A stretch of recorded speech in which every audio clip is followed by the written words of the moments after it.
Because like I said, I mean, I think that July, the way you get around it is make motion improvements. I'd like to call this meeting of the Ellsworth Planning Board to order, July 11th, 2018, 7 p.m.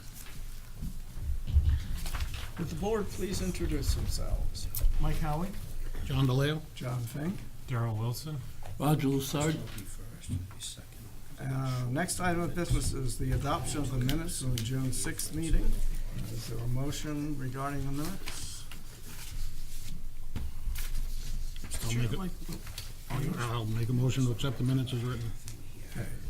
Does anyone have any additions or corrections? Hearing none, all in favor, please? Thank you. More like hours. They were more like hours than minutes. Was there a second to that motion? Yeah. I noticed, in peripheral vision, I saw a motion. I'll second that motion.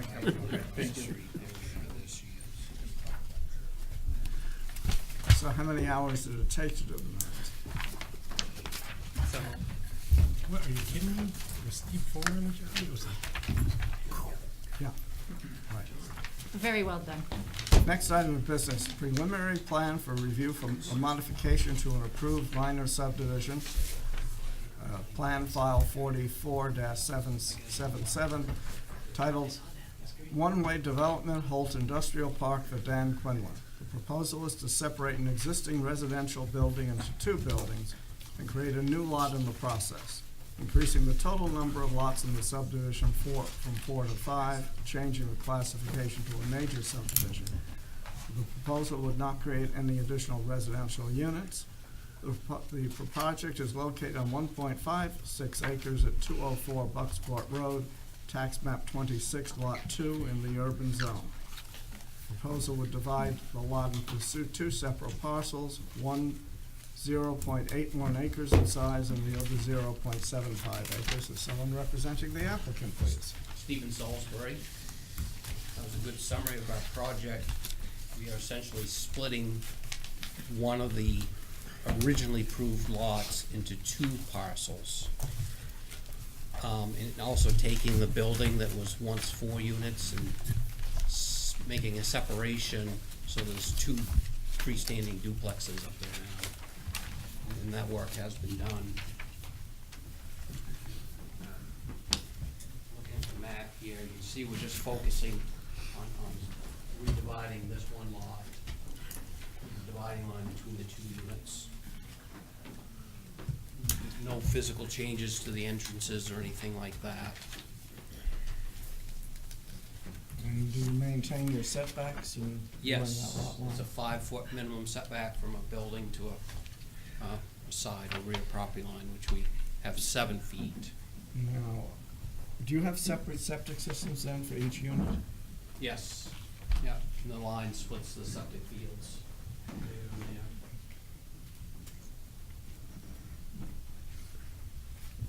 Questions from the board? if I recall correctly, we were waiting for a right-of-way to be in place. Has that changed? Or No, it do has we- not changed. In reading the notes about the leach field that's associated with the existing unit, it said that it said that if there was a building extension within 15 feet of the leach field, then some change would have to be made to the leach field. So it looks like that other building in front is more than 15 feet away. Yes. My question is about the propane tank. Does that affect that in any way? Is there some foundation that that's gonna sit on? Just sits on the ground, probably on a cement block or something like that. All right, so there's no interaction then with the leach field? No. Okay, thank you. It's not a submarine, it's a propane tank. Right.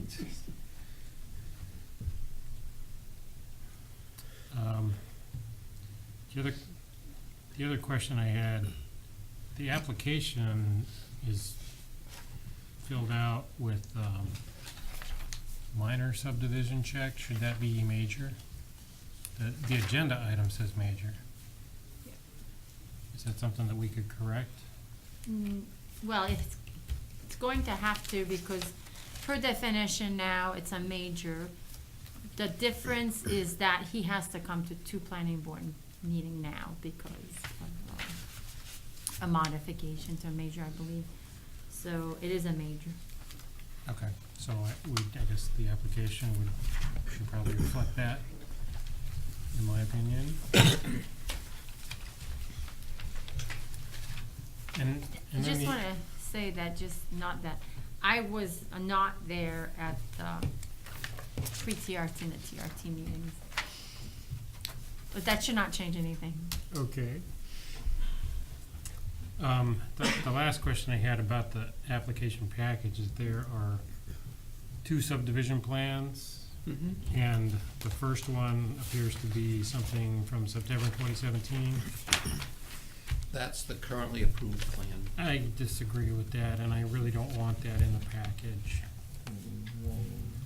because it has the word extinguished in it, and I know that we went round and round about that. So representing that as part of this package, I think is Oh, I'm sorry. Yeah, I put an earlier version in, I guess. incorrect, Okay. so I'd like to It- have that replaced. That would be consistent with the area of our OR that we found as well, I guess. Yes, probably. That's what's going on, okay.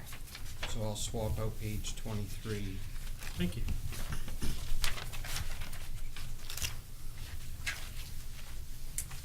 So.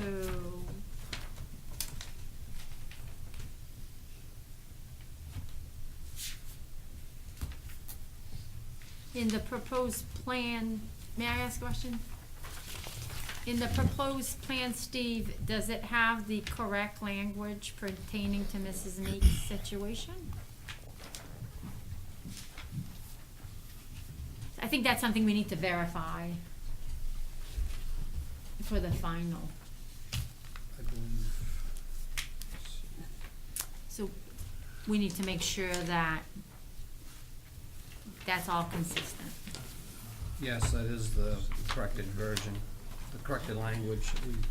Okay, It's the last note Okay. right above the survey standard, my survey standard. yeah. Thank you.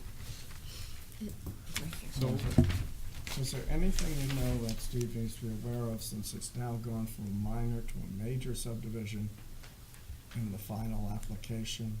That is, would it be anything there that would affect the previous drainage information?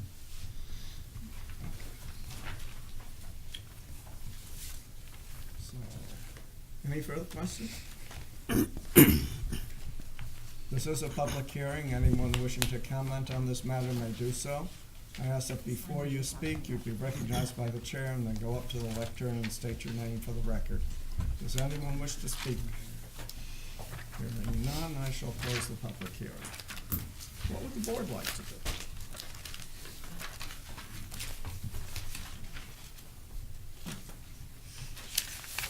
Since this is a preliminary, we're really restricted to finding it complete or incomplete. Does the city have any other comments that were brought up in the TRT that we wanted to have addressed? Yeah, we did. What was the- Under the TRT on the second page, the R-way has been corrected, Steve? Yeah, on the first, yeah. Okay. How about the tax map and lot number? Did you correct the tax map and lot number, Steve? I did not, there's still conflicting information on the tax maps on the city's website. So there seems to be some conflict with that. We feel that the number that we looked at is the correct one, and the one that he was using is incorrect. So that needs to be changed, but we can take care of that at a later time. The fire department had an advisory comment, which does not have any bearing on the planning board. Is that's correct? Correct. The only other question we had was, with the separation of the two buildings, the entrances haven't changed to buildings, have I do not know, honestly. Okay. Are you all set? Yeah, the only other thing was the comment on the propane tank. There is a distance from property lines that's required by the National Fuel Board. I can talk to the owner about that and get that squared away. Thank you. Correct, and then there was a comment, from the water department regarding, the access, to water lines.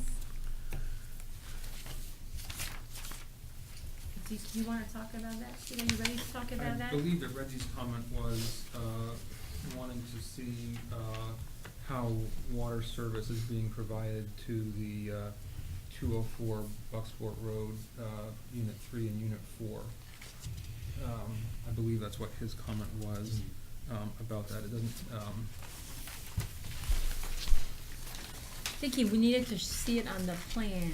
yeah, I think the water service is shown for the other, building and other adjacent properties, but it doesn't appear to be shown, again, for the units 3 and 4, the 204, Bucksport Road. That's my recollection of what Reggie's comment was about water. You want me- I have it here. Yeah, and I'm reading it here, yes. Okay. Yeah. And just that when it is shown, Reggie's belief or opinion is that the water service will need to come from across, the Bucksport Road. You can see here about his comments there. Yeah, unless the current is 1 inch or greater. Correct, yep.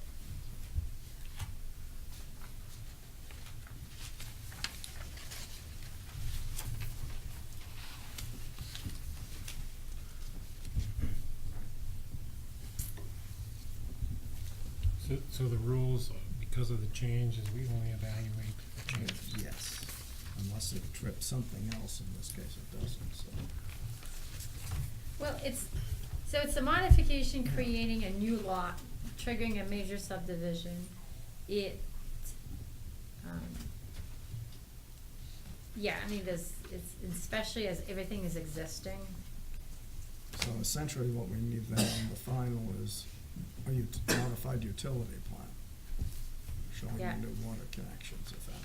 Correct. And then there's some other small housekeeping matters that needs to be corrected, such as the one that, Darryl has pointed pertaining to having the right approved plan. That's important, as well as the right lot map and lot number, as well as showing, as you said, the utility plan. And tonight is simply a preliminary where, all information has been submitted. It's not a final.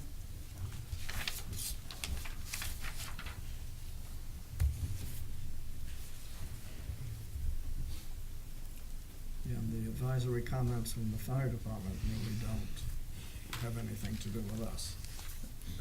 Has everything to do with any permits they may need. So what happens is, just as we meet with them, when things come up, we capture them, but it doesn't mean it's applicable to the planning board.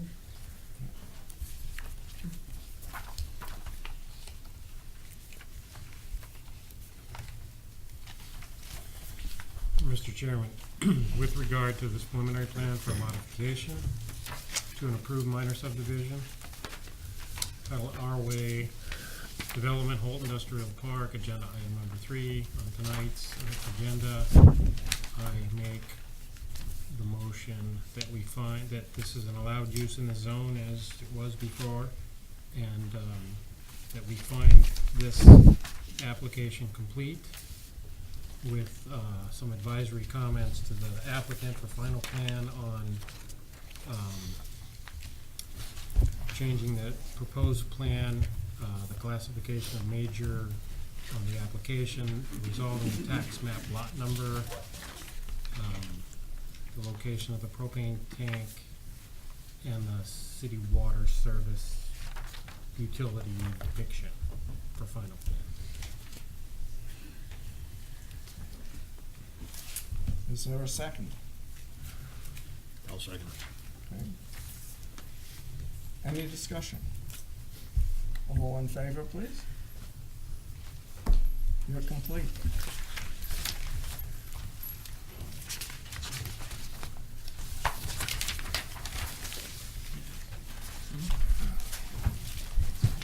The next item on the agenda is a preliminary plan review for a major use site development and major subdivision titled Washington Locks for Jonathan Bates.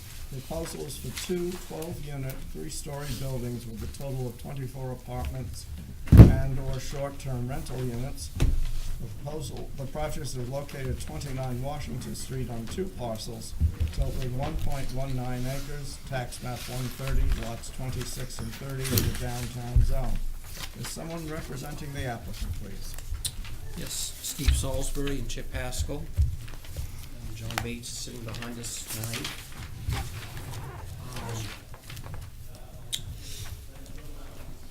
Before you is what we hope is a complete application showing all the layout of the two buildings we propose, the utilities, and the volumes and stormwater calculations, the traffic counts, lighting plan. We hope we've presented you with as complete an application as we can.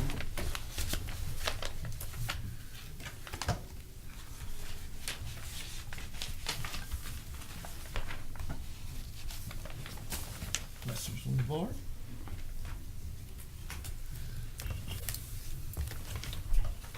How tall are the other structures?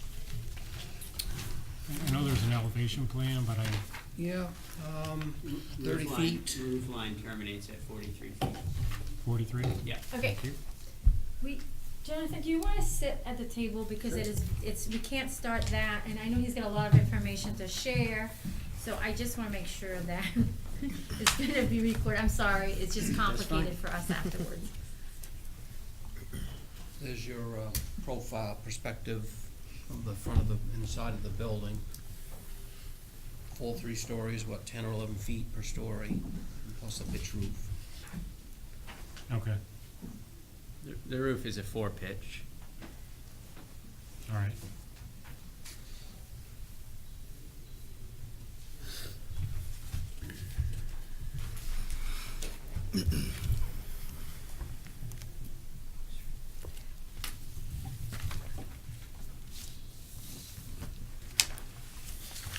Other questions? Steve, on page 28, talk about the stormwater management plan. Under the 2.7-inch rain event, there's quite a difference between pre and post. But then on the 5.4-inch rain event, there's a little bit less cubic feet per second, I guess it is. I just wonder how that is. or- Sure. Really, when you have a larger storm event, the flow characteristics are a lot different than a smaller storm event. So what you're seeing is in the smaller storm event, you're getting a little bit more absorption in the soil. And since a lot of that's being turned into impervious now, you're not getting that absorption that you were before. So you're getting a little bit more runoff in the 2-year event than you would in existing conditions. Whereas in the 5.4-inch storm event, excuse me, you're seeing that runoff first absorbing and then running off because the soil can't take any more water. So at that point, you're seeing a slight reduction in post-development. And that's primarily because of certain measures that we've taken on the site, making the flow take a longer time to get to the exit point, slowing it down, and therefore we're reducing the peak flows. And on, actually, I have a couple of questions on stormwater. Is the stormwater that comes down Washington Street, is the workforce housing tied into that storm drain? Yes. Okay. Now, I recall back when Strawway was constructed, that there was an issue with stormwater drain underneath Water Street, which I don't think was ever rectified. I think there's an issue with the line going under Water Street. I believe the city or the state improved the line in the parking lot to the river, but that there was an issue with the stormwater line under Water Street. And if that's the case, what are we gonna do about it? And I'm a little concerned about on the page, on the TRT report, on the second page on the stormwater. City staff has reason to believe that the pipe is 2 feet in diameter, but not verified in that location themselves, or that it has the capacity to handle runoff from this project. That burden is on the applicant. I really have a problem with that, with city staff saying, that's up to the applicant to figure out what size the line is and whether this project will handle it. I mean, I would compare that to them going to water and sewer, saying, what size water line do you have? And the water department saying, well, I don't know, you figure it out. I mean, that's really concerning that somebody thinks that the city shouldn't have that information, and, you know, whatever amount that is being added to the storm drain from this project, you know, is that stormwater pipe at capacity? So, If I may, we're getting into a legal issue here. That is, it's the burden of the applicant to show that the information provided is correct. It is the burden of the applicant to show, in this case, if we have a question as to what the adequacy of the stormwater management plan, that the water will be able to flow where it's supposed to flow. It's the I may be able to applicant's clear that up a little obligation. bit. On that, at that specific location, we are proposing to reduce the peak flows. So if that is the case, then the size of the pipe really is irrelevant, given that the peak flows will be reduced in post-development. For what it's worth, I did drive over there this evening and take a peek in there, and that pipe is at least 3 feet in diameter. You know, again, it's kind of irrelevant because we are reducing those peak flows in the large storm event, where that would be a potential. You know, if there were a potential flooding concern, it would be in that larger storm event where we're reducing flows. So we would, if anything, be helping the system. What summation point is that? on That the would be plan? summation point 1.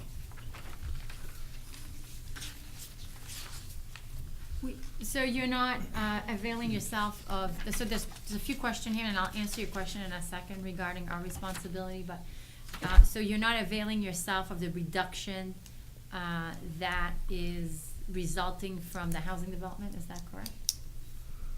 I'm not sure I follow you. Sorry, Michelle. Are you using credit for No. Okay. Nope.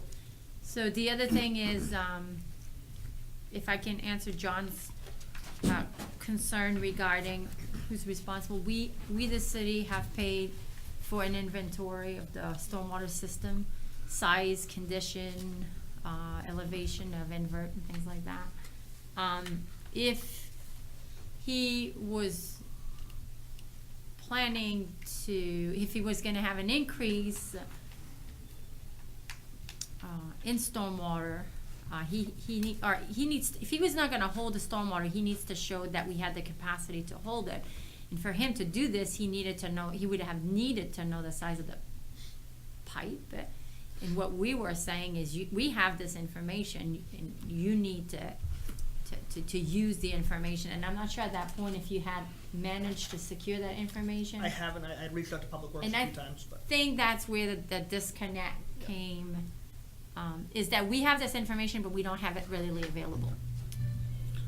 It's not in a program that we can open and tell him what it was. That's what I'm trying to say. Okay, I mean, getting to Chairman's point, I mean, and I'm not saying your figures are wrong or they disbelieve them, but they're the developer, and, you know, if a developer says this is gonna work, I wanna see the city say, yes, we agree with it. I mean, no dispersions upon this development, but, you know, I like to have it verified from the city standpoint to protect the city, protect the taxpayers, and not totally take the word of the developer. So, as I said, I was there when the project came in. I was not here for the pre-TRT and TRT. We do have a concern internally to make sure that because of the slope that it's going to work.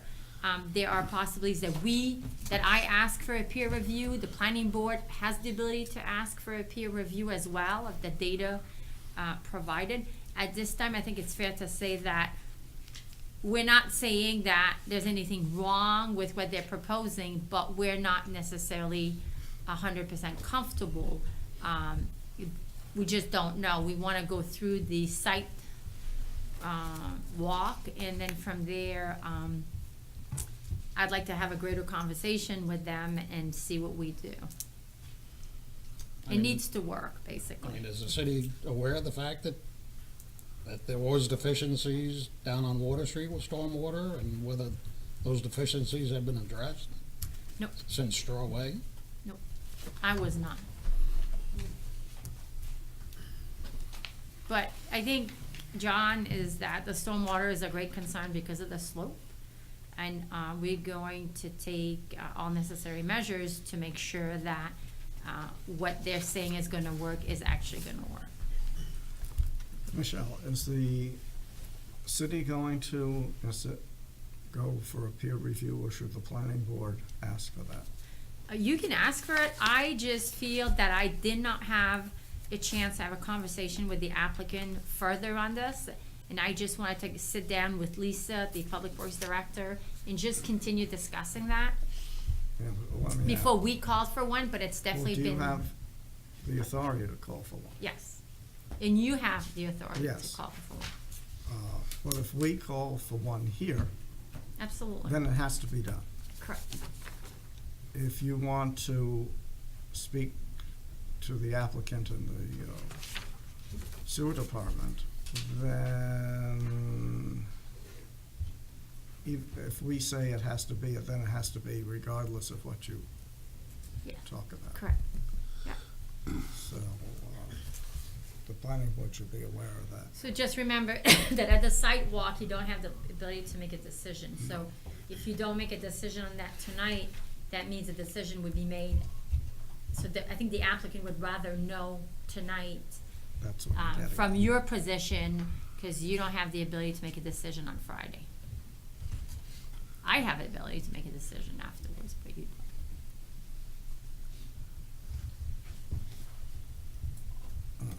don't. What would the board like to do on this issue? I have a question, when it comes to parking, this Can I- project's described Can I as. just interrupt you just for a moment, I'm sorry. I wonder if we can just dispose of the requirement for peer review and then go on to other issues. Sure. Okay. Otherwise, we're gonna lose ourselves. Does anyone feel the need for the peer review, if it is,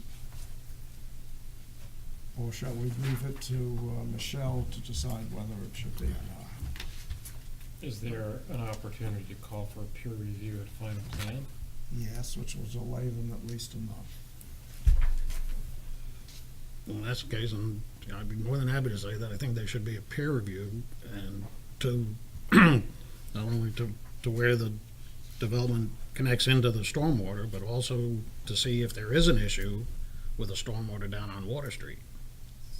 So the peer review is limited to reviewing what the kind of the integrity, if you want, or what is provided by the applicant, is not something that we can add other tasks. But I can definitely figure out how to add that component separately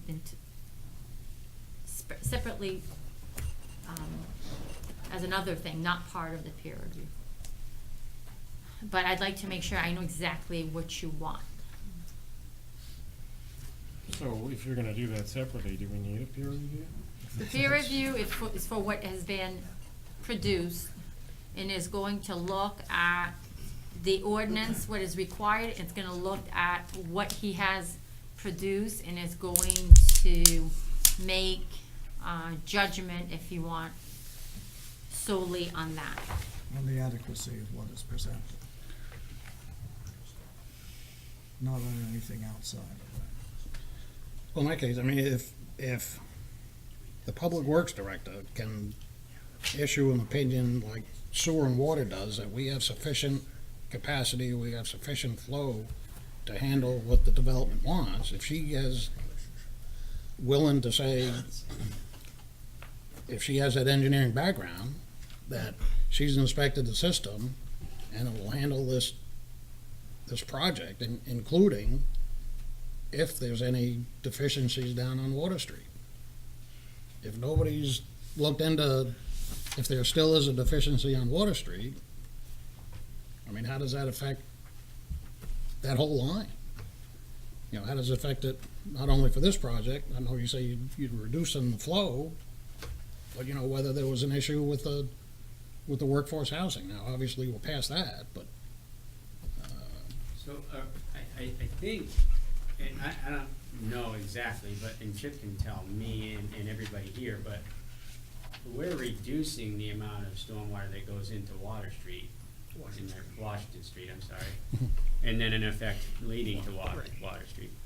So doesn't at that point, that become irrelevant, or if we're reducing the amount that goes to Washington Street, to Water Street, in effect, well, we're reducing I would the- like to see somebody from city staff say, I agree Oh, with I Chip's, see what you're saying. Chip's calculations, that, To oversee, to audit his calculations.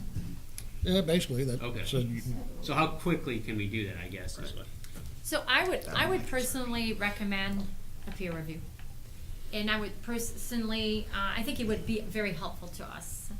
And then, regarding existing deficiencies, who's responsible, that's something that we can do separately of a peer review, either through the Public Works Director or other means as necessary to accomplish what we need to accomplish. But I think this is we have concerns with the stormwater. It's a steep slope. We do want density, but it is a dense project.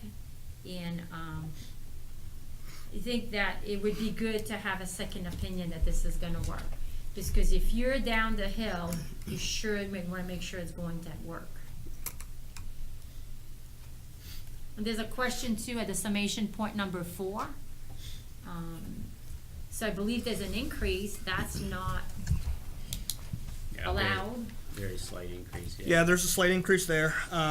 What we've done, and it's not necessarily reflected in the model, but the device that we're proposing off of that lower corner is what's called a level spreader. And it spreads the water out, turns it into a much less energetic level of water before it leaves the property. So currently you've got, small streams of water leaving the property. What we're proposing to do is spread that out over a greater distance to lessen the chance of any erosion. But it doesn't reduce the total flow. Total flow would be a slight increase, but again, you're spreading it out, so your velocity would be a lot less. And I thought the requirement that was that there be less flow than before. And therefore, that doesn't meet the requirements of the ordinance. Without certain exceptions, absolutely. Let's see what the exceptions are. It's either, it either meets the language or it doesn't meet the language. It does not meet. Correct. The concern is also And- that, Excuse me, in which case I would point out that we would be remiss in approving it if there's that violation of the rules. the concern too is that, what's his name there? Kaiser, Jim Kaiser has always said that it's very hard to model on a small site. So you're doing a lot of assumption, you are basically, doing things that the model is not made to do. And that's one of the reasons that I would like to see a peer review, is that, it's a small site, but more importantly, it's a small site with a very steep slope. And that could have a grave impact to the neighbors. So I think that, it would, be in our best interest to just double check things. Does someone wish to make a motion regarding peer review? I'll make a motion that we do a peer review on the stormwater. I'll second it. Any discussion? All in favor of the peer review, please. Okay. Is it fair to, just before we move on, I mean, I was going to call one eventually, Yes. but I do want to say that I want to work a bit more with the applicant to see how we can get closer to actually meeting the ordinance before we go under peer review, so we're not wasting time and money. I would agree. So I think there's, we really probably need to have a meeting, between ourselves and Lisa, the manager, just to see what's going on and how we're going to manage it. And then from that, do a peer review, and would that be acceptable? Would, from your meetings, would you expect a modification to the stormwater plan? Correct, because you've just said it yourself. Yes. You would be remiss, or whatever the Yes. word was. I understand the meaning, I just can't pronounce it. To approve something in your mind, that does not meet. And we would be hard pressed to just say, yeah, it's fine. So I think that the point here is to see how we can work and get this a bit closer to make sure that the peer review is the most meaningful. So our understanding is that the peer review would be for the final stormwater plan. Correct. To be submitted next month. Basically, whatever would be submitted to you would have gone through peer review, Okay. if that's acceptable to you. That I just sounds don't wanna waste reasonable. time and money, Otherwise, we might wind up with 2 peer reviews, which would make that sense. which is, yeah. And that's why I was waiting for a site visit, I was just waiting for a bit more things, and a chance to meet before I asked for one. But Lisa and I both have concerns with this. And what We the just wanna make planning- sure it's yeah, gonna work. What the planning board will be concerned about on final plan is that final stormwater plan has been peer reviewed. Okay, Which perfect. is what we've Okay, established. thank you. So, parking. Yes, good memory. It's unclear in the ordinance here. It breaks it down between condominiums or multifamily. Condominiums requires 2 spots per unit or dwelling unit, and multifamily requires 3 or more. I mean, this is classed as an apartment building. Well, Well, a condominium is a different animal. It's entirely different ownership. You're not renting apartments, you're owning pieces of the whole thing. So would these be considered multifamily? in my mind, Yeah. it's not considered multifamily, it's considered lodging. So, I'm sorry, I mean, so I have to be honest, so I think that what they're trying to do is kind of a mix in between the two. I think it's going to have a vision of multifamily, but they do wanna do, short-term rental, which is very close to lodging. The good thing is that lodging is approved, is an allowed use in that zone, so for me, in my mind, it's lodging. And I do believe that what is required for apartments for parking will serve the use. So from that perspective, between that mix, I feel comfortable. And I think that's important to put on the table to make sure that the applicant has that option of, he's looking at 6 months potentially short-term lodging, but if he had the ability to do shorter, and that's the market, maybe he wants to switch to that. So I think you wanna be flexible, so I think that's something that needs to be on the table and talked about. Okay, yeah, I mean, for all intents and purposes, it's gonna be probably more than likely no less than 6-month leases. We're looking for the people from, as I stated before, from May to October who have no housing whatsoever, who have great incomes, that are great qualified tenants to be in our quality town, to disperse what they do within our quality town. That's what we're But looking the difference in my mind between lodging and housing is somewhere where they plan to kind of be there for a while and kind of have that kind of community feeling. That's not necessarily what we're looking for. It's an in-between the two. But I think for parking purposes, I think both of them are allowed use. And for parking purposes, I think the 1.5 is appropriate, so. How many bedrooms are, 2-bedroom, luxury 2-bedroom. so you're looking, even if it's a couple with a kid, you're looking at, 2 cars. how much are you providing for parking again? There's, I believe 18 spaces per building, So that's a ratio of what? 1.5. So the couple, who gets the half parking spot? You know, it's tight. That's for the kid. Right.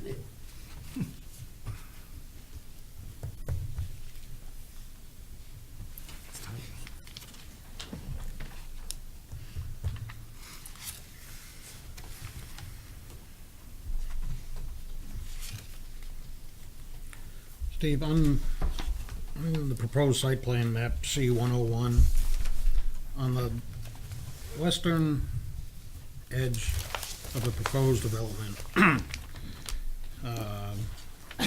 you have a proposed drainage easement in favor of Jonathan Bates on the downhill property, which I know is owned by Mr. Bates. And then that dotted line says edge of gravel. Now, to the right of the edge of gravel, is that a bunch of rocks? Riprap, yes. That exists now. Okay, how would, I know he owns both those properties now, what would be the impact if, say, the downhill, the two-story duplex was sold, and now part of that riprap, I mean, does that riprap serve a purpose for the proposed apartment buildings? We can change that property line as well. I mean, I just, Inasmuch it's acting to collect the stormwater and put it to the street. you see what I mean? I mean, if he sold the downhill property, Yes. Right. could that new owner then come in and tear out that rocks, which would then affect the water flow off the apartments? No, that's a good point. If I were to ever sell that building, I would simply deed myself over this, and I probably will do that prior to any of this being 100% complete anyways, just to make sure that that's all within this new property line. And why wouldn't you do that before this? I mean, because I own them both now, I guess I didn't see the reason, so.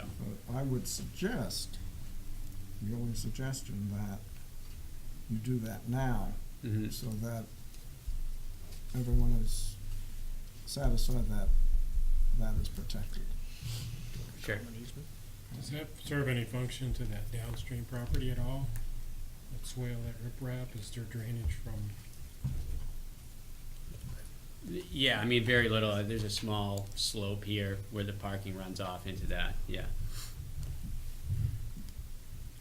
Does there need to be some sort of an easement there then? I mean, regardless of where the property line is. That might work better. It almost sounds like a two-way easement, if we had a common easement between the two Yeah. lots to use that swale, maybe. That might work better. Sure. And that feels like a condition for the, Yes, it does sound, it doesn't, in have you made the a, notes? in the preliminary plan. It's a condition for finding. Okay.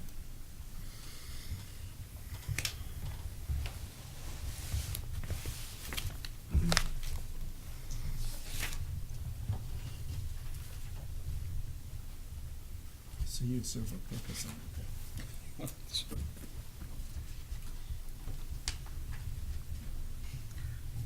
And I guess I would ask Mike, I know there's several drawings here on fire access and issues about curbs and driving over the curbs and, We'll take the easy stuff first.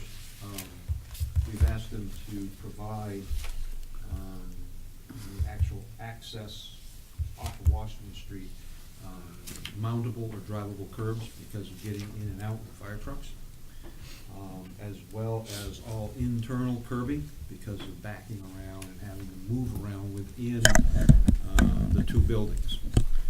It'll make it easier to back around and get around based upon the tightness of what we have there. So, they're in agreement with that. We've met with them a couple times, to discuss that. So I think there's actually 1, 2, 3 internal curbs and the 2 access curbs right off of Washington Street. So that should be reflected on the final plan. So those would Leave have it to be as. there. The couple other things that we have, that was noticed, and I have to apologize because I was gone from the meeting as well. I Dwight apologize was to you there, but too. Dwight's not here. So I'm actually repeating a little bit about, met with the chief a couple times concerning some of these things. If you look on your main plan, I believe it's C 101. Yep. In one of the areas off of the proposed building, you'll notice it it's kind of a bump out, and there's a guardrail there. We made mention to them that the guardrail is a little bit high, based upon because that is a space where, one of the engines and the ladder truck would have to back into, with the tailboards of those trucks being, approximately 22 inches, and the guardrails being, or 24 and 16 inches, and the guardrails being approximately 28 inches high, it just isn't gonna work, because we will have to back over the edge of that guardrail to make the swing around the building, so. Yes. Is there any, if the guardrail were lower, would that impact the safety of using that road for those purposes? I don't think so. You're looking at approximately to the top of that about maybe 4 inches. I don't believe it would impact anything as far, it's gonna be still a barricade for that. So it's just gonna have to be something we'll have to watch as far as it being installed. The guardrail needs to be there as a safety issue. If you look, that's quite a steep embankment on the other side of that guardrail, so, we realize it needs to be there, but it needs to be lowered a little bit. With that, pretty much, those are the easy things. There is some technical drawings, and I don't know that you have them, but we have, I've been working with Chip, Mr. Haskell, on this as far as fire department access into and out of the site. And one of the things that the chief is concerned about, and is item number 1, is that one of the approach locations clearances is at 4 inches from the tailboard of the truck. That basically is really unacceptable. And the chief would like to see that increased from 6 to 8 inches, or increase it by 2 inches or 4 inches from that location. And that's something that I've already talked with Chip this evening. We're gonna have another meeting to get this stuff straightened away, because it'll have to be part of the plan for us to even submit a letter of approval concerning this project. So the gist of it is, if they don't do it, they don't do it. Correct. So, we have been feverishly working with this. I don't know how many times we've been back and forth on this. So it's something that we have been working with, but it still needs to be cleared up some as far as, and we understand that there is quite an angle going into this piece of property. And working with the developer and with Steve and Chip, because there are some other factors involved there that we're trying to overcome as far as fire department access and the NFPA standards. So it's just something, yes, sir? I would just like to make a comment for the board and everyone here, that this matter is something really for final plan review, because it doesn't affect finding of completeness. Correct. The information is there, whether it's any good or not is a different question. That is correct. We want to see it on the final plan. It needs to be part of the final plan for us there. Plus, we're asking him to show us different departure and approach routes as far as getting in there from different directions of Washington Street into this piece of property. So, we'll be meeting again here a couple times, I'm sure, concerning that. The hydrant, its location as to where it is fine. It does not need to be moved. They're adding adding a hydrant there because of the access issues and the distance into the space.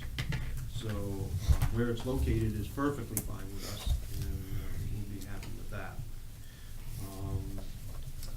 Other than that, there was some comments here concerning how we were looking at the building, or how we would look at the building or review it. I know Mr. Howie and Michelle were talking about definitions of lodging or condominium or apartment. Those are for your land use. So when we review it under the Life Safety Code, we review it under a different definition as to what it may be.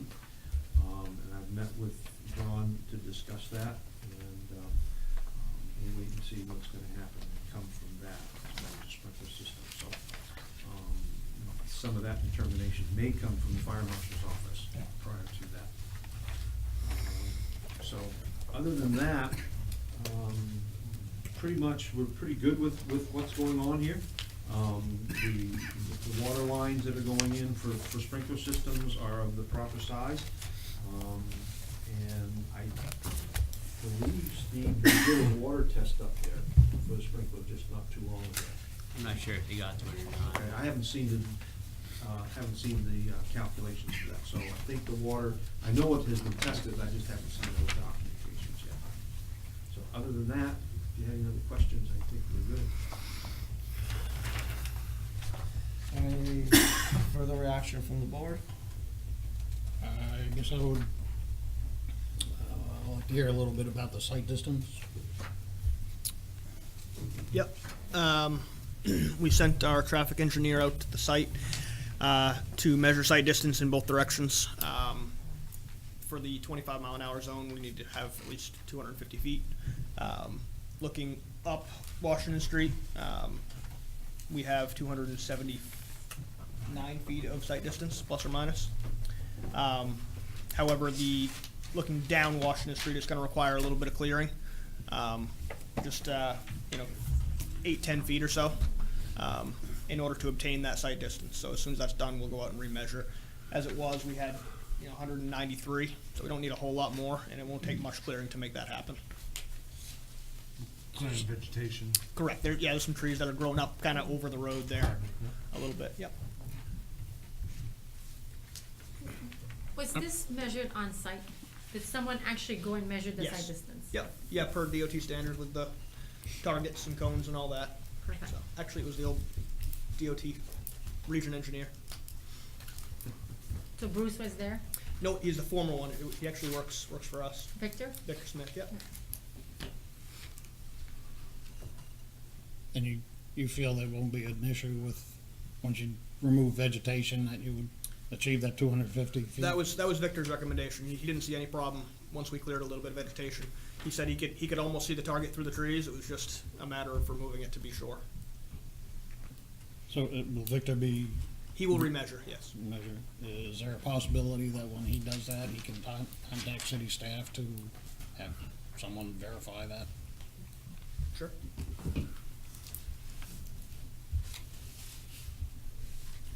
Just need 24-hour notice. Steve doesn't need that much. Steve needs 0-minute notice. Thank you.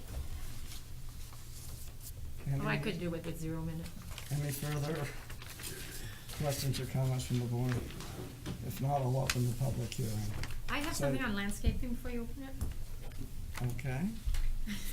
Don't make that face. So I just think that landscaping was partly addressed, but we need more detail, both under 813.6 and 813.16. We'd like to see a landscaping plan with a key, and it's a first good attempt, but and obviously it wasn't the biggest concern. I think the biggest concern were other things at this time, so we understand that, but I just wanna make sure that the applicant's aware that we're gonna be looking for a lot more for the final plan. Again, doesn't affect our deliberations this evening, but it would affect final approval, yes. Okay, anything else, Michelle?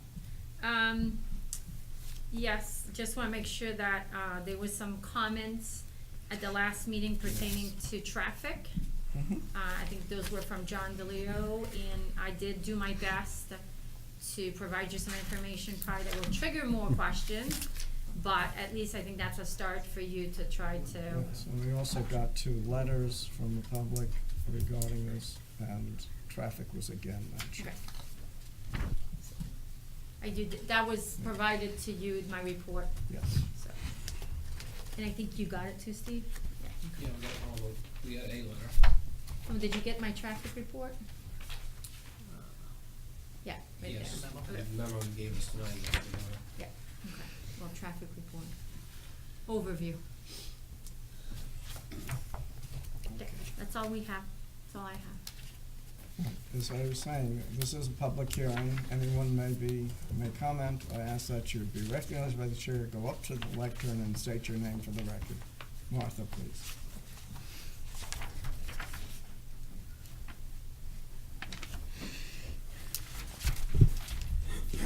Good evening. I'm Martha Dickinson, and I live at 40 Washington Street. Some of you have the letter I sent today to the planning board before you, and I learned, so I don't know if you've had a chance to look at the letter, but I will refer to that in a minute, but I just learned some things when I looked at here. I had no idea that this was going to be a luxury hotel, Airbnb kind of thing. So that's interesting to know. Okay. Also, about the stormwater that came up, just wanted to mention that, it seemed to me like most of the lot is going to be paved or housing, and so it's really hard to see how there's an impervious lot at that it's going to be a lot of stormwater runoff onto Washington Street. All the best intentions. I live there. I see it's a steep hill, water, snow, everything goes downhill.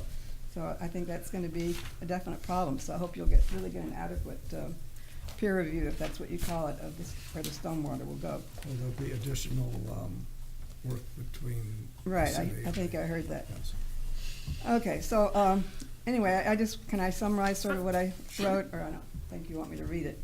But I did buy my house on Washington Street about 17 years ago, after looking all around the area, because I was teaching at Maine Maritime Academy at the time.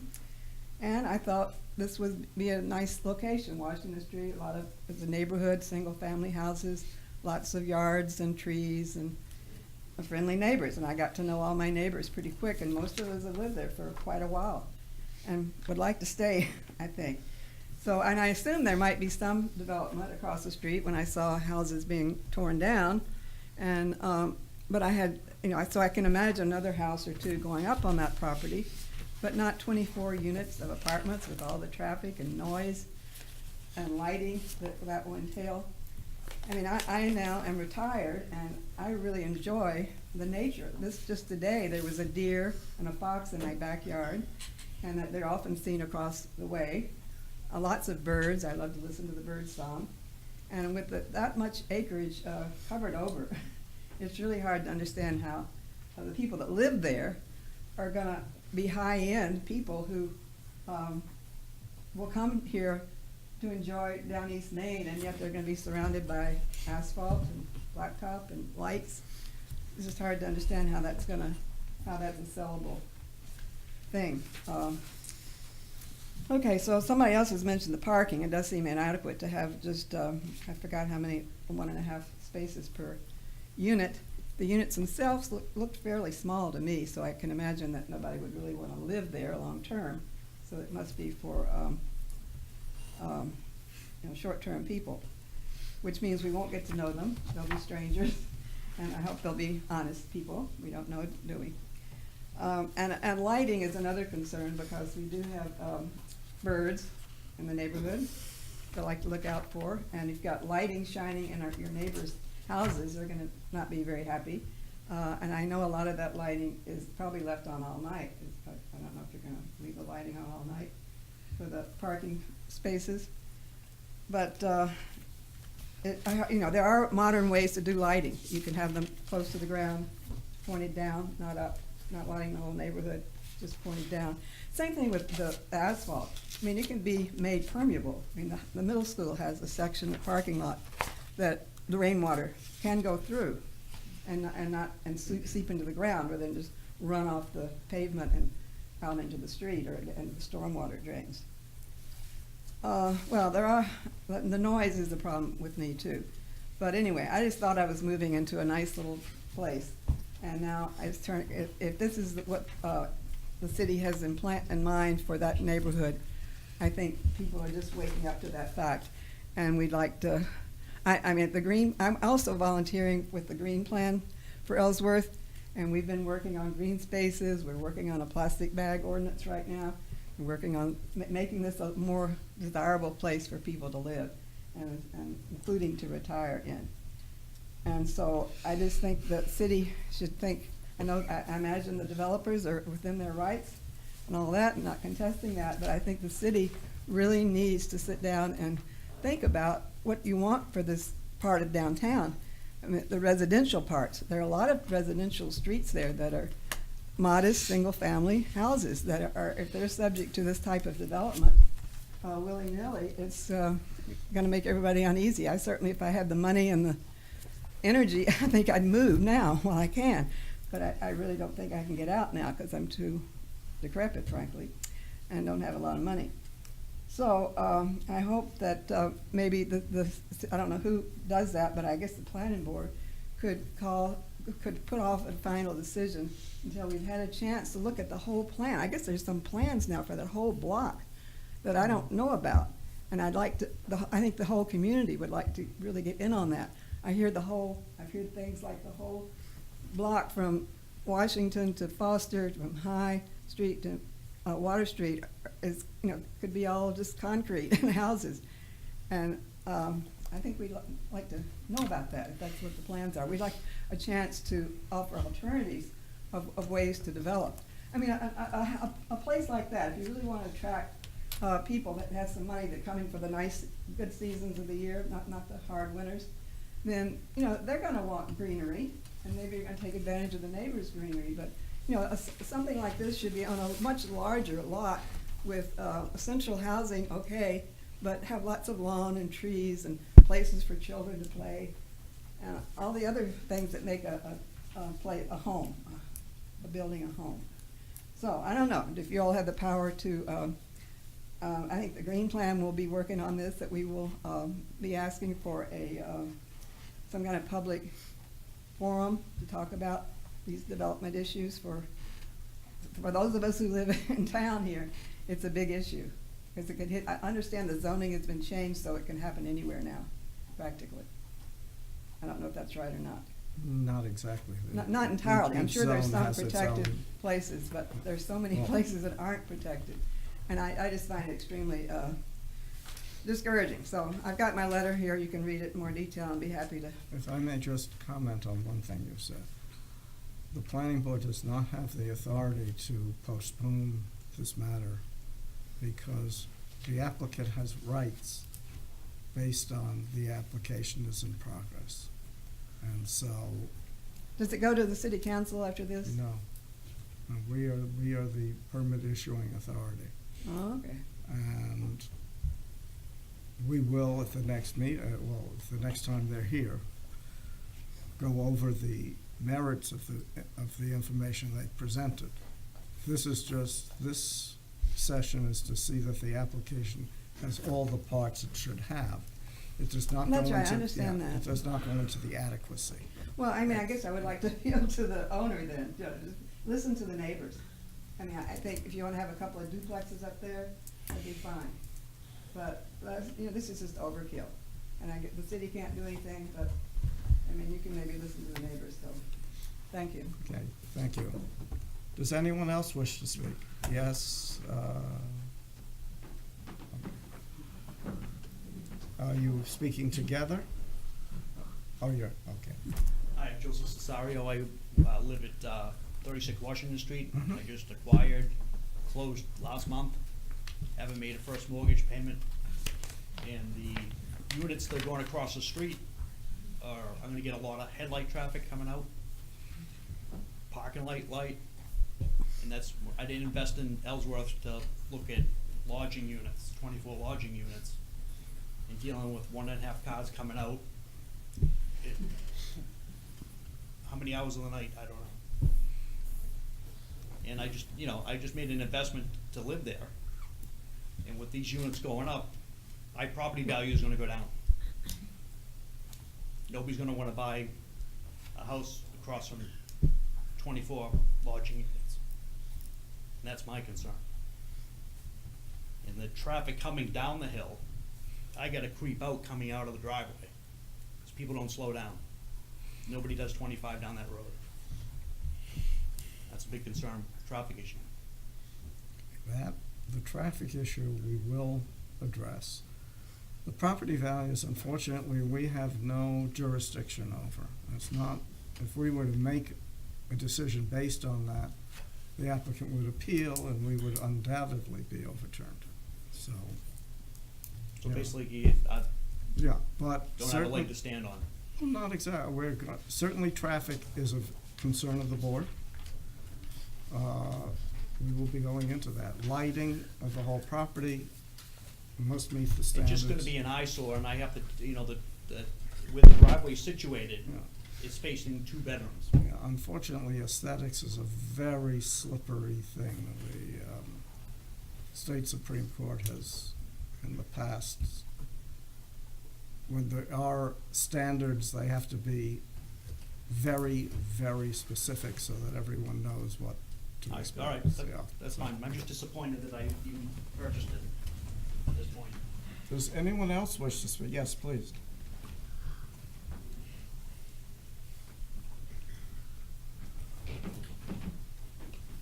I'm Judith Felch, and I'm chairman of the board of the Christian Science Society, which is the neighbor up the hill. And we have, on our property, we have a runoff of water that it really takes water from all up the hill, and it runs down in a huge, a natural brook is what it looks like when we've had a lot of rain. And I just want to make sure that on our site visit, it is on our property. And I want to make sure that on the site visit that we find out where that goes when it goes into the property next down the hill, to make sure that that is not, for whatever reason, stopped. Right now it flows, and I just want to make sure when this project is done, if it's approved, that the water won't be stopped, because then we really would be in a big mess. The second thing. Why, if the water stopped, is that a problem? Well, if you dam up a creek, you've got a problem with water. It's Is got to that- go someplace. Is that a natural creek? It's a runoff. It takes all the water from up above us, from all the way up at the, It's only during storm events. yeah, pretty much. Storm events or, just, yeah, water or spring, lots of water Do you coming. know if the bottom of the channel is vegetated or not? We can look at the site visit. It is what it is, and it's very active, and it comes shooting out underneath our parking lot.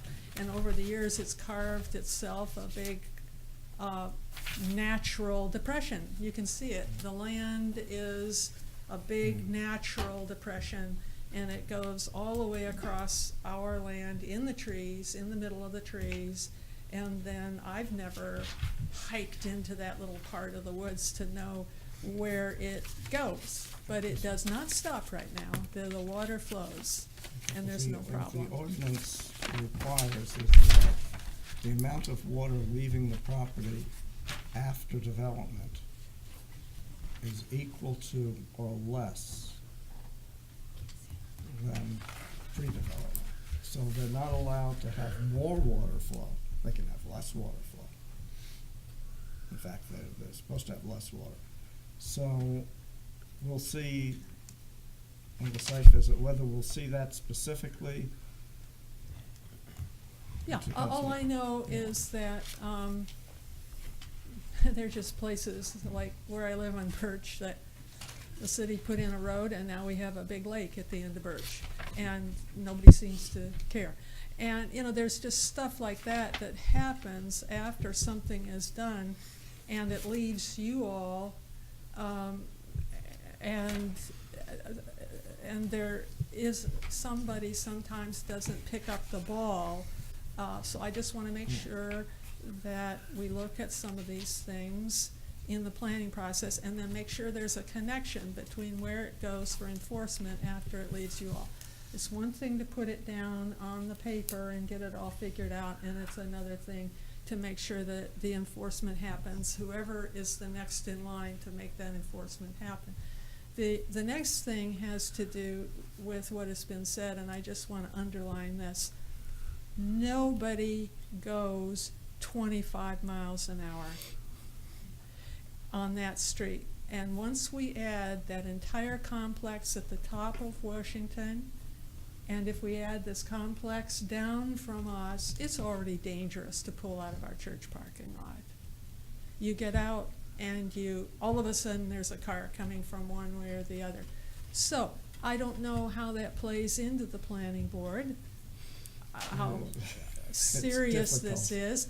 Well, of course, yes, it is. But Because all I know yeah. is that we don't know what the effect is of the huge housing development up the street. So we really don't know how many cars, it's all theoretical, what the traffic is gonna be. And now we're building something that's 24 units down at the bottom of the street before we even know what the effect is. But let's just say that this is going to be a major thoroughfare. It's going to be, so I put it on the police force then. If we have no other coding or anything, I put it on the police force that there's a police car that is all the time on that street. And that is going to be a cost of these two projects at either end of the street, as we have a dedicated police presence on Washington to make sure, because I've seen that there's on High Street, many times there's a dedicated police presence on that 25 mile an hour.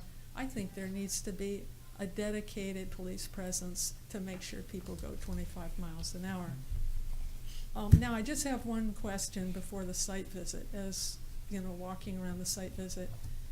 I don't understand how, and I'm assuming all the trees are gonna be cut down on the riverside. So you've got trees absorbing water, and you've got a whole field now absorbing water. I don't understand, and I'm sure there's an explanation, how we can keep talking about there's less water running down the hill with asphalt and buildings filling an entire lot. Can someone explain to me what this means when you talk about less water running down the hill when you take away the permeable membrane of dirt and grass and tree roots and trees, and you add asphalt and buildings? How is that? I will see if the applicant wishes to answer that question.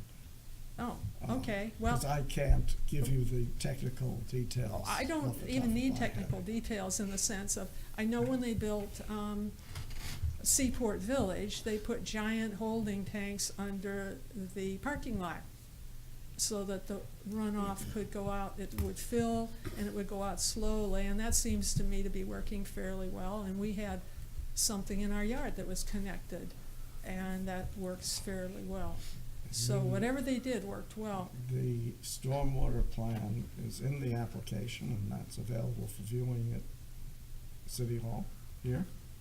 So you can certainly look at that. That may not answer your questions, Well, because I it's would rather like technical. a non-technical answer that would tell me, because I've just heard that a number of times, that there'll be less water running down, and I'm seeing asphalt and buildings filling and cutting down trees and not having grass.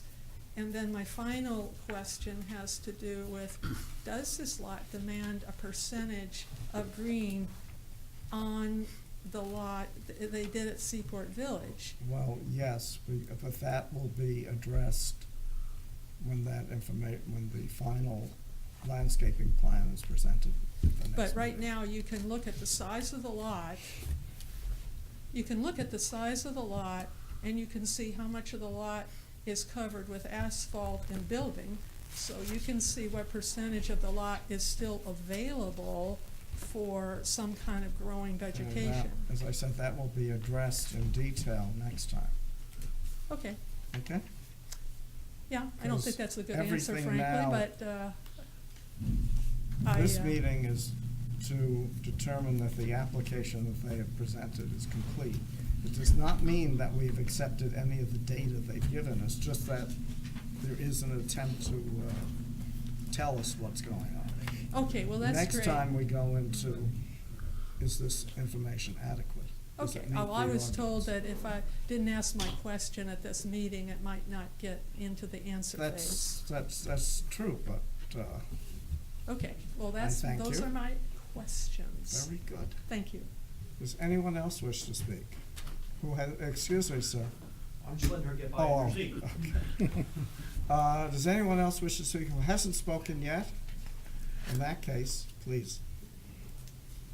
Well, thank you for that. I wanted to speak on behalf of my Good. next door neighbor who, it's Martha Dickinson again, and I meant to say something on behalf of my next door neighbor who couldn't be here at the last minute. He lives uphill from me on the other side of Washington Street. And so he's lived there longer than I have, and he was there when they, paved Washington Street many years ago, 20 years ago. And he found many unintended consequences for the stormwater drainage onto his property just from that exercise. He found a lot of the ground under his backyard, and I've seen it. It's treacherous. There are holes in the backyard, in his basement, flooding, that kind of thing. Major work. And I just, it sort of occurred to me to ask, we haven't yet seen the big development on the top of Washington Street occupied yet. So we don't know what the impact of all that water is going to be yet, do we? Well, actually. We know stormwater, but we don't know Well, that's the what whole. we're talking about. I know, but we don't know the whole, they haven't finished it, I mean, there's still dirt up there, No, but they right? need to finish it according to the plans that have been approved by the Well, planning I hear board. you, but I'm saying there's still dirt up there. My Yes. point being that there will be additional stormwater coming down from that development once it's all paved over. No, once it's finished, again, they can't have more water leaving their boundaries Well, than okay, they that do it does now. seem to be miraculous. I mean, I have a degree in physics, so I don't believe in miracles of that sort. So I'd like to know how a paved surface is The gonna absorb stormwater- more the rainwater The than stormwater soil. plan that they submitted would show how they are managing the flow of water. Well, okay, And be skeptical is all I got And- to say, And okay? then, again, that is on file, it's available for public review. Well,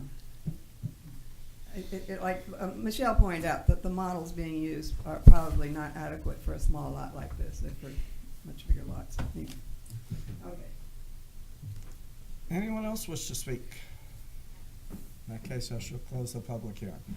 And regarding how the stormwater management works, do you have some simple non-technical explanation? I can give it a shot. Okay. Basically what we're finding here is we're seeing reductions in the peak flows, not necessarily the volumes, but the peak flows, which is what we're required to address per the ordinance. So that is at its maximum during that large storm event, how many cubic feet per second is leaving the site at certain different points. What we're finding here is this site, when it was a residence there with a paved driveway and a lawn and all that, it's a pretty steep site, as you know right now. What we're doing here is kind of creating a tiered site there. And stormwater runoff from that site is being, forced against curbs and meant to go a long way to get to that same spot. So because we're delaying all of that, and it's a lot flatter, water is traveling a lot slower and at a lot longer distance.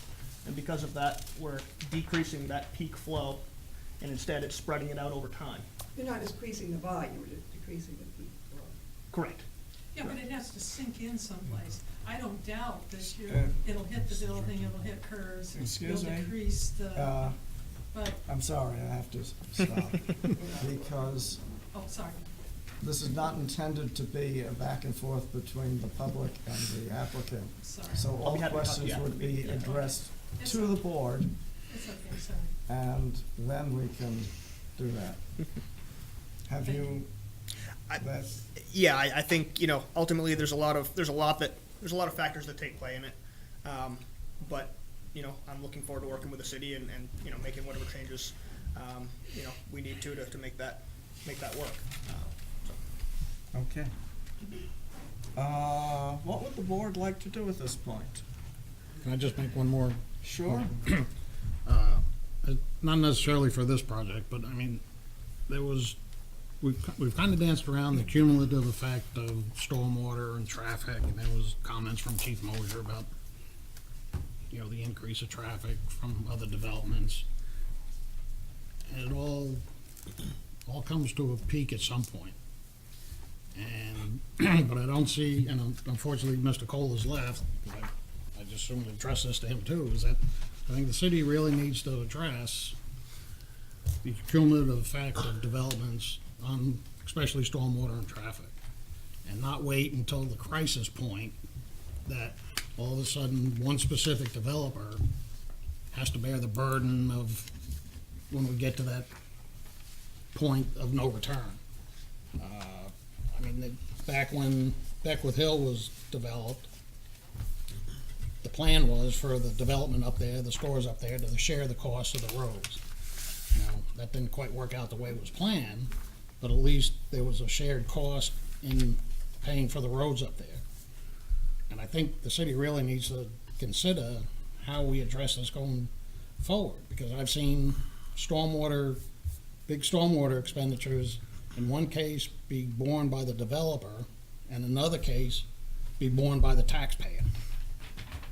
And it all, you know, there's no rhyme or reason to how that works, and I really have an issue with when a development comes in and the stormwater can't be handled, that all of a sudden the taxpayer has to pay for it.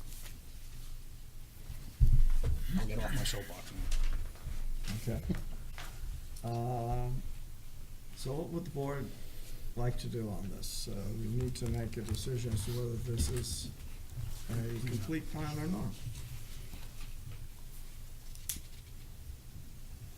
I hate to look at you.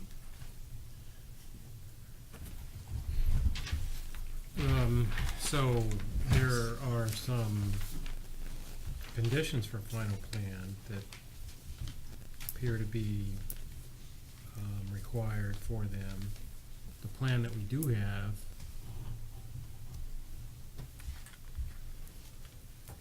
I guess we can debate the merits of that at the next meeting. Yes.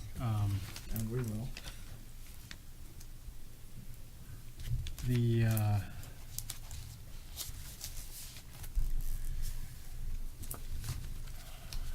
Yeah, I'm thinking about what you said about stormwater and traffic. I don't know that that's a condition of completeness. Well, they have addressed traffic, they've addressed stormwater. Right. Whether, not, the public hearing is closed. No. Oh, okay. Not at this point. Whether any of this information is adequate or not is for next time, but it's there. An attempt has been made. Okay. So whether we like any part of it or not right now, doesn't matter. We've been given some information.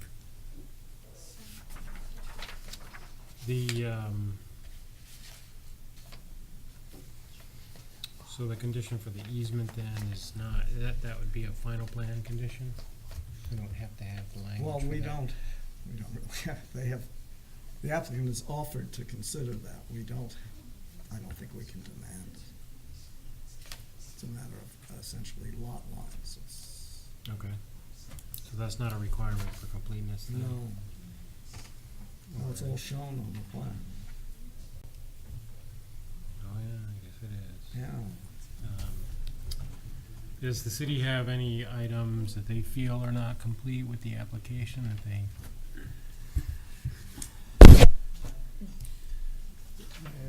On the application itself, I think it's item I, where it's intend to request permissible waivers. So the response was to be determined. Yes. Is that an acceptable answer? I mean, yes or no? Well, they don't know. They can ask us. It doesn't obligate us to grant any waivers. I'm not And if that considering- waiver was to in some way affect the application, then they'd come back again. Right, then, okay. So, you know, Then maybe it should have a maybe box. that is the maybe. box. Right. I think the preliminary, from where I sit, seems to be complete. Yeah. But there is a lot of work that remains to be done, I think, before staff will be satisfied for a final. Okay, with that. But Okay. that's for the final, that's not for now. But is there anything, okay. Go ahead. I can repeat what I said, it'll be the same thing. Can you put in different words so that we get variety? Probably could.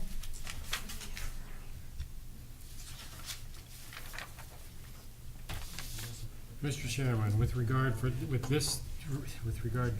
this preliminary plan review for a major use site development and major subdivision titled Washington, Luxford, Johnson, Bates, the proposal for two 12-unit, three-story buildings with a total of 24 apartment and/or short-term rental units, project located at 29 Washington Street, and as detailed in agenda item number 4, the planning board finds that this is an allowed use in this zone. There is some interpretation of exactly what the use type is, whether you're looking at traffic or fire suppression or other things, but this is, in our determination, an allowed use.